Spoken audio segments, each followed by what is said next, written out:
Манасчылар бүгүнкү майрамыңыздар менен урматтуу төрага сизге чоң рахмат. Мындан кийин ушуну салт кылып алсак, дүйнөдө азыр саналуу эле Манас таануучулар, Айтматов таануучулар калды.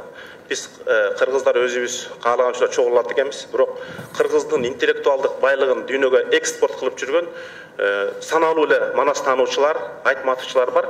2 жыл мурун Талантай Бакшиев эпос таануучуларды чогултту. Ошолорду 2 жылда бир ушу жогорку кеңешке чогултуп, аларды сыйлап, аларга жол каражатын төлөп берип, аларды мамлекеттик сыйлыкка көрсөтө жүрсөк. Себеби алар СССР учурунда Москвадан окуп, ошол муун калып калганда, жаңы Манас таануучу, жаңы Айтматовчу азыркы жылда чыга элек. Ошон үчүн бул биздин улуттук негизги маселебиз болуш керек.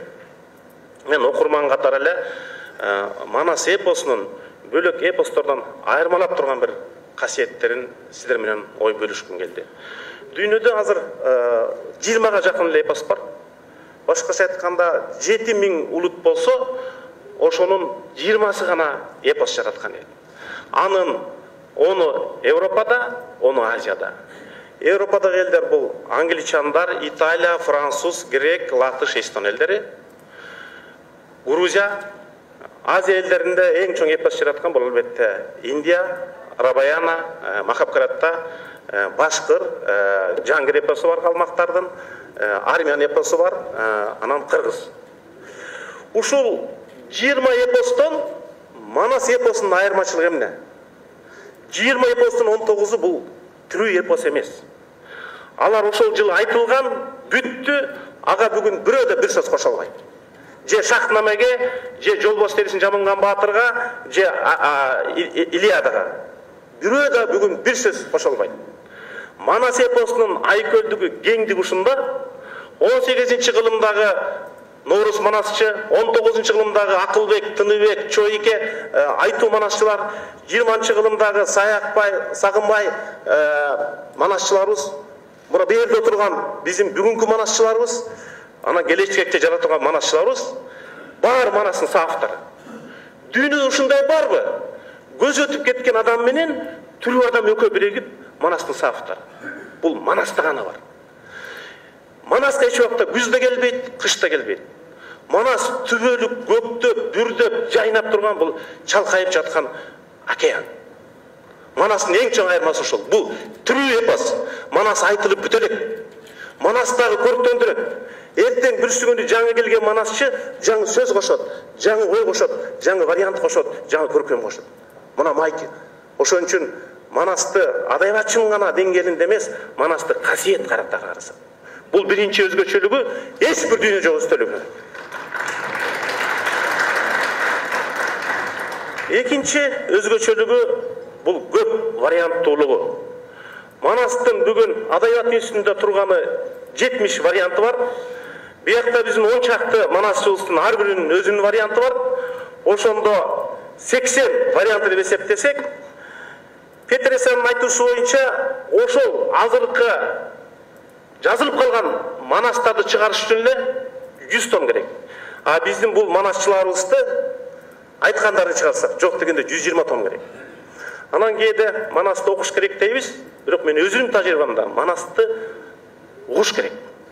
Саякбайды окусаң анчалык каның дүрбөйт, бирок Саякбайды уксаң, укмуш каның дүрбөйт да. Манастын 1000 нускасын Нарын областына таркатып берер, эч нерсе өзгөрбөйт. Бирок 10 Манасчыны алып барып, Нарынды бир сере кыдыргычы, эл такыр көргөз керек. Ошон үчүн Манасты окуш керек, иликтеш керек, бирок Манасты түшүнүш үчүн эң эле Манасты угуш керек. Манастын үчүнчү өзгөчөлүгү албетте бул көлөмү. Көлөмү өзү адайбат китебинде ушунча жазылып калган, Манасты Саякбай 3 күн 3 түн атты деп. Муну Ыбырай Абдрахманов жазган, өзү угуп, өзү документалдык түрдө күбө болгон. Бирок Саякбайдын бир өзгөчөлүгү бар. Саякбай бул Манасчыларыбыз сыяктуу эле контордо же камеранын түбүндө Манас айтканда алар корунуп айта алган эмес. Эң чоң Манасын Убукеев жазып калган 14 сааттык Манас, жарым саат сайын кассета түгөнүп үзүлө берген. Саякбай атабыз өзүн ыңгайсыз сезип, маанайы келбей ушинтип айткан. Бирок Саякбай атабыздын куш кармап турган сүрөтү бар. Ошону Шлапштейн деген фотокорреспондент Солтон Сарыдан жолугуп, Саякбай тааныш экен. Саке бүгүн канча Манас айттыңыз дегенде мен өмүрүмдө биринчи жолу рахат алдым, 21 күн Манас айттым деген экен. 21 gün gününe 500 000 saptan eseптесеңиз, bir 10 milyon sap. Dünyada göz ötüp ketkenlerden, gözü türülерden 10 milyon sap айтқан türülü adam var mı? Bu ne degen искусство? Бұл деген искусствода бийгирээк нерсе. Буга диагноз ешким кое албайт. Бул касиет, муну жүрөк менен гана сүзүш керек. Интуиция менен түшүнүш керек. Анан кийин Манастын 4-чү өзгөчөлүгү бул Виноградовдун жазганы. Бул музыкальность. Манаста 22 аспапка чыгат, кыргыздын аспаптары. Биздин филармонияда азыр 22 улуттук аспап барбы билбейм. Музыкалык дүйнөдө кайсы тилде болбосун 7 гана нота бар. До, ре, ми, фа, сол, ля, си. Муратбек агай отурат. Виноградов жазып атат. Мен музыкант кайтар айтам дейт. Саякбайдын музыкасында 28 звучание бар дейт. Бүгүнкү күндө Саякбайдын музыкальнысын иликтөө үчүн музыкаветтердин күчү жетишпейт.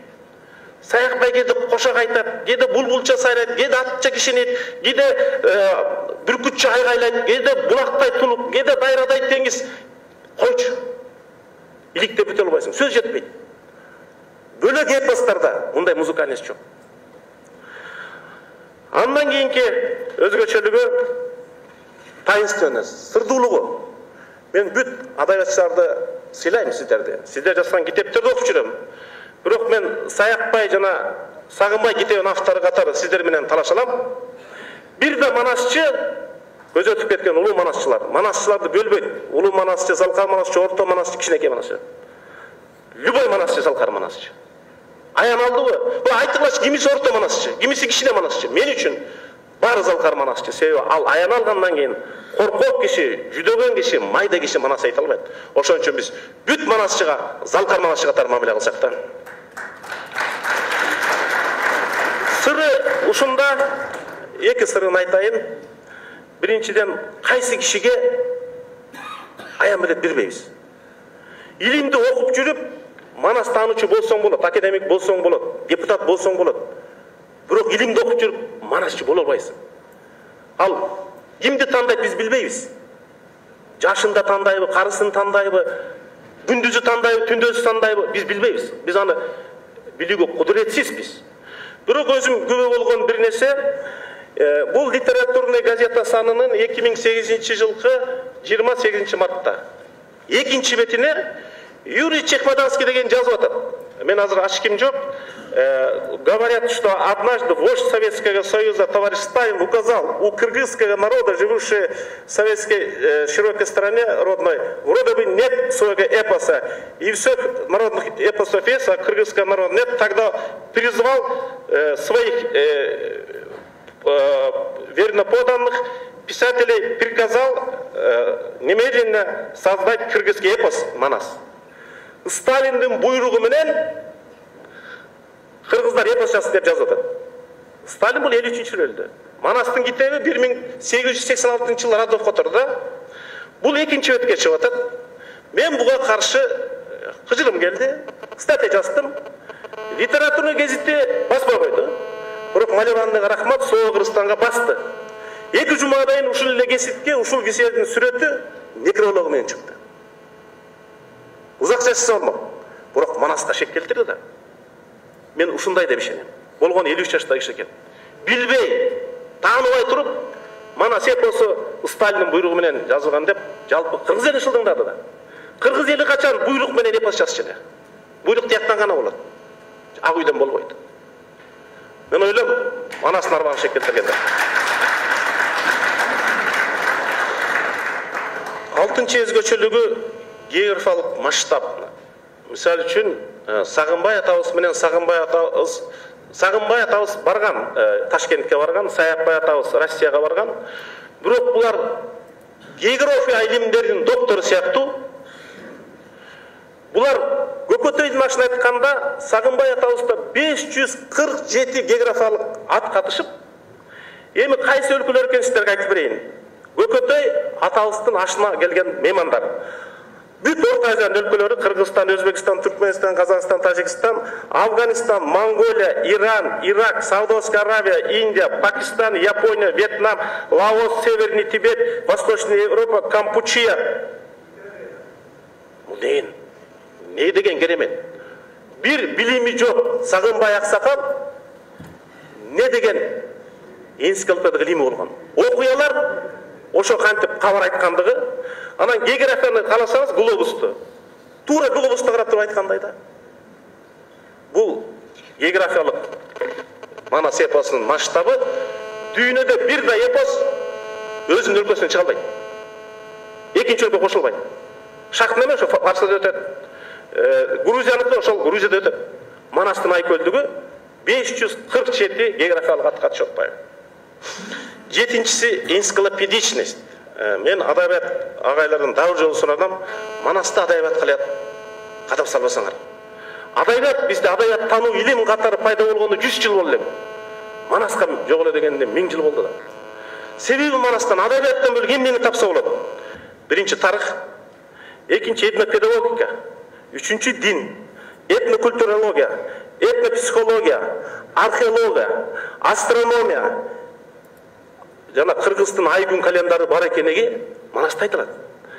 Төкмөлүк, психология, генология, этномаданият, кол өнөрчүлүк, улуттук дамагаш, тышкы саясат, элдик кол өнөрчүлүк, улуттук ырлар, улуттук оюндар, улуттук каада салт, улуттук медицина, улуттук армия, улуттук музыка, Алтургай Сайынбайдын ырларында кыпчуур деп хирургиялык операция жасайт.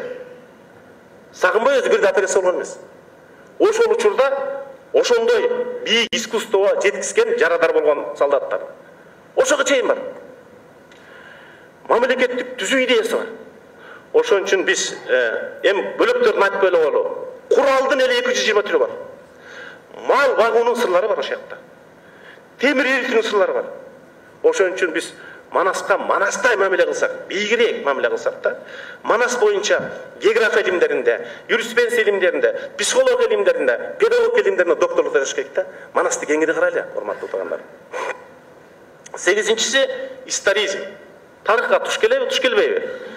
8 тарыхчыны мен окуп чыктым. Барклай, Белек Солтонович, Молдобаев, Абрымзон, Берштам, Раллов, Кытай окумушчусу Ченхуа, Темирбек Токтогазиев, Бияктоштот, Өскөр Осмонов.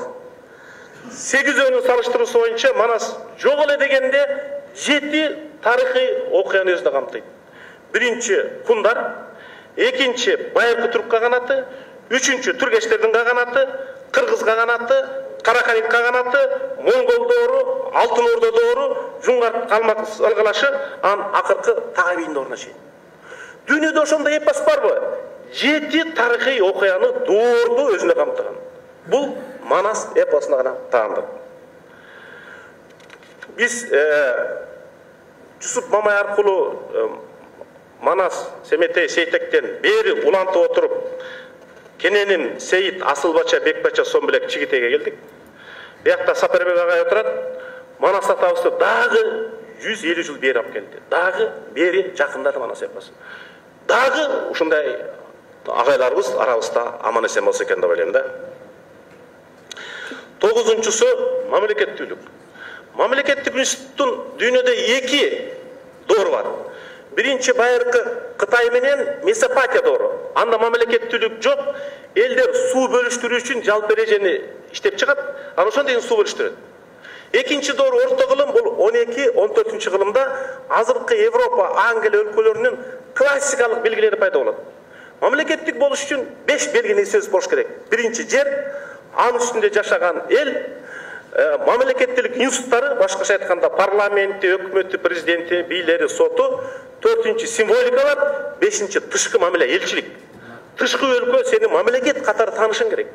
Бүгүн дүйнөдө 60 өлкө бар, өзлөрүн мамлекетпиз деп жарыялайт, бирок тышкы өлкө аны мамлекет катары тааныбайт. Эми карасаңыздар, ошол 5 белги мамлекеттүүлүктүн. Ушул пайда болгону 12-14 кылым Европада. Азыр ушул окутулат. Ошол 5 белги тең Манаста эл барбы? Жер барбы? Мамлекеттик институттар барбы? Войскасы менен бийлер, кырк чоросу. Мамлекеттик символикалар барбы? Туусу, гимни, герби, элчили болот атпайбы? Биздеги мамлекеттилик институту ошо Манас эпосунан башталат. Сагынбай менен Саякбай мамлекеттик боюнча адис болгон эмес. Алар болгонун болгондой айтып берген. Мына Манастын керемети, biz ойлоп жүрөбүз, биздин эгемендикке 28 жыл болду деп. Мен ойлойм, кыргыз элинин эгемендигине Манас эпосу качан жаралса, ошондон бери эгемен элбиз деп. Эми Манастагы укмуштай фантазия, аяктагы фразология сөздөрү, аяктагы ант, аяктагы проза, поэзия, драма, каргыш не деген гана жок. Бир эле сөзүн айтайын. Көкөтөйдүн ашына миллион киши келип, аларды тейлеш үчүн 120 миң киши катышат. Дээрлик азыркы көчмөндөр оюна келген кишилерден 70 эсе көп.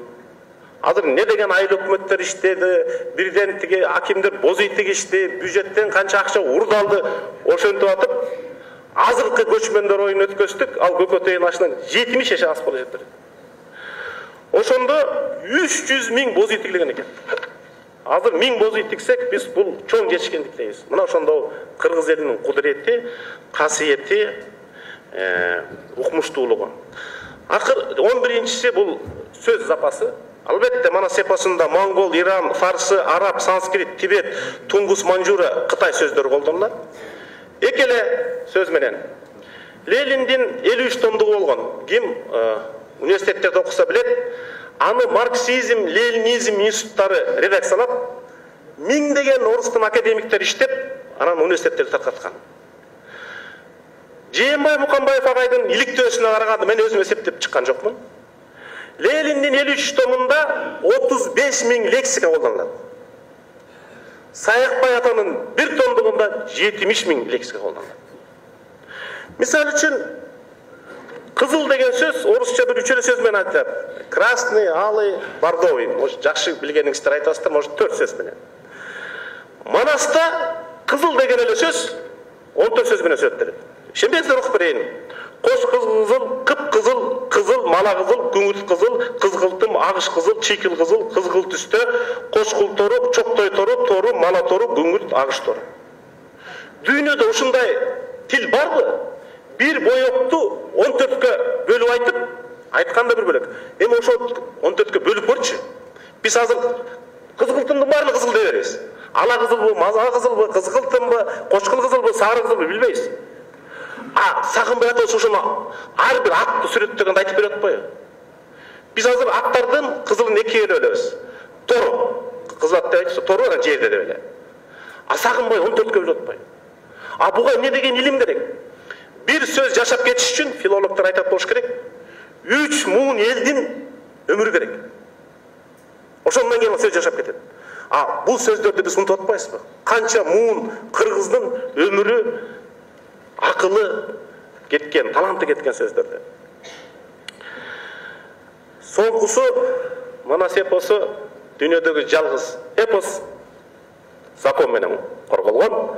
Манакей авторлору таланттуу Бакчиев, Асан Жакшылыков биякта отурат, ошону биринчи жазган инсандар. Ошон үчүн Манас бүгүнкү 3 улуу залкар, Шабай Азизов, Жусуп Мамай, Сагынбай Розбаков үчөөнү эмне бириктирип турат? Менимче үчөө тең улуу бийиктик сөздөн, сөз кудуретинен сөз мунарасын жазап, сөздөн кылыч жазап, сөздөн аскер коруп, сөздөн чеп курап, сөз менен согушту токтотуп, сөз менен жоону жеңип, сөз империясын курган. Үчөө тең улуу бийиктик бу дүйнөгө кыргыздын керемет жерин, ыйык көлүн, бийик тоолорун, булак даамдуу абасын, керемет арча токоюн, сулуу кыздарын, ыймандуу келиндерин, даанышман апаларды, акылман аталарды, намыскөй жигиттерин дүйнөгө даңазалап берген. Биз да улутпуз, биз да пендебиз. Кыргызстанда ар бир мамлекеттегидей коррупционер кыргыз бар, жалкоо кыргыз бар, наша чейип кеткен кыргыз бар, аракеч болуп кеткен кыргыз бар. Бирок Кыргызстанда бир да кыргыз жок.